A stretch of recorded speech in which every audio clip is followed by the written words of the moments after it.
सरकारी ख़जाने से बनी खूबसूरत स्कूल की बिल्डिंग तबाही के दहाने पर, करोड़ों रुपए ज़ाय होने का ख़दशा।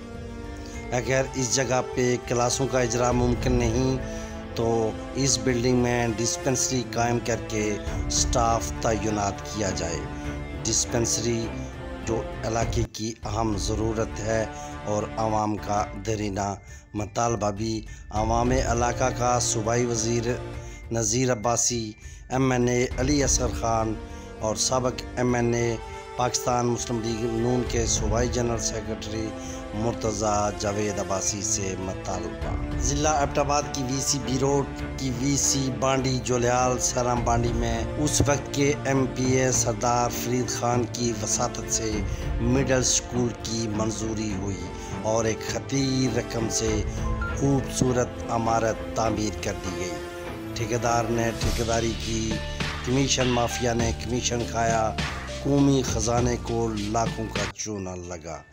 हत्ता कि अपनी मलकियती अराज़ी वक्फ करने वाले रुख्ताज अब्बासी जो बाद अज़ां एक हादसे में वफ़ात पा चुके हैं से 2 सरकारी नौकरियां देने का भी वादा किया गया था।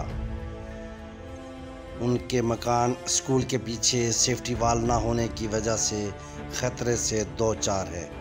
इस प्रोजेक्ट से आवाम का कोई फ़ायदा ना हुआ और यूं अरसा 10 साल गुजरने के बावजूद क्लासों का इजरा नहीं हो सका। खूबसूरत इमारत खंडर बनती जा रही है। इस स्कूल की तामीर और मंजूरी के वक्त महकमा तालीम की नाअहली के बायस ज़मीनी हक़ाइक़ को नज़रअंदाज किया गया।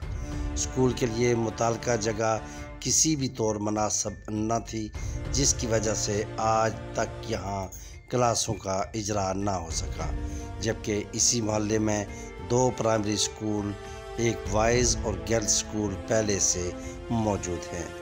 अवाम इलाका ने सूबाई वज़ीर नज़ीर अब्बासी से मुतालबा किया है कि इस इमारत में डिस्पेंसरी कायम की जाए, स्टाफ को तैनात किया जाए जो कि यहाँ के अवाम की बुनियादी ज़रूरत और दीनी मुतालबा है, ताकि सरकारी ख़जाने की खतीर रकम ज़ाय होने से बच जाए और आवाम इलाका को सेहत की सहूलत दस्तयाब हो सके।